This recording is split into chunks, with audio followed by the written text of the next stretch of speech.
the 2014 to 2015 years. But since nagkaroon ng pandemic, no, medyo nag-stop din tayo sa implementations ng programs. Kasi alam naman natin na may mga restrictions tayong nangyari, ang daming pinagbawal, especially nung kasagsagan ng pandemya, no, 2020.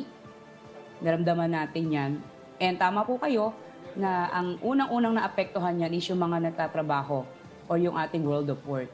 Kaya po ang Quezon City, sa pangunguna ng Quezon City Public Employment Service Office, ay nananatiling nag-i-implement po ng mga programa at serbisyo para sa ating mga job seekers, particularly sa ating mga kabataan. And Job Start is one of the flagship program for that. So ano po ba si Job Start? Ito po ay isang programa ng Department of Labor and Employment na ini-implement po ng bawat peso sa mga implementing peso sa iba't ibang panig ng Pilipinas, from where we give them free life skills trainings, technical training, and internship to different employers. Sa Quezon City, meron tayong isariling approach in terms of implementing this program.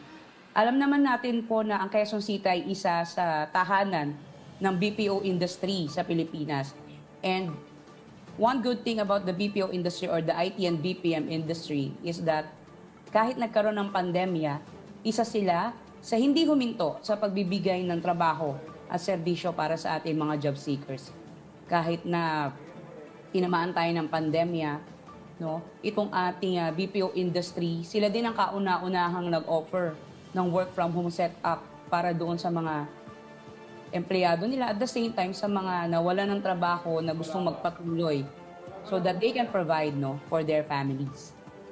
Yes, Ma'am Rai. Ma'am, matanong ko lang po, ano ba ang mga qualifications at requirements para maka-avail ng libreng skills at technical training? So for this particular program po, sir, is unang-una, syempre, kailangan sila ay residente ng Quezon City. As we always prioritize our constituents.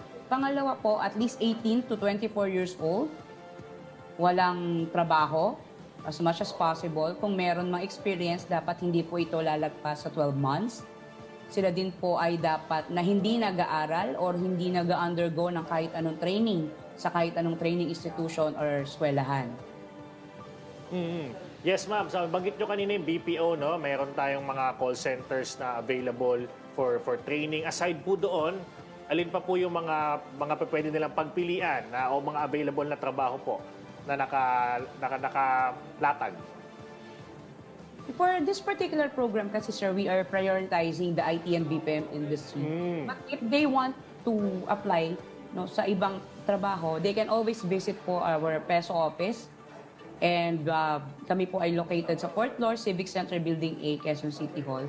Or kung nahihirapan naman pong pumunta sa main office ng City Hall, tayo naman po ay merong mga action offices sa bawat distrito ng ating lungsod at merong pong peso na naghihintay sa kanila sa bawat action offices kung saan pwede silang mag-apply. Bawat industry naman po ay meron tayong naghihintay na mga trabaho for them at nakahanda po lagi ang peso para sa ating mga job seekers na naghahanap ng trabaho.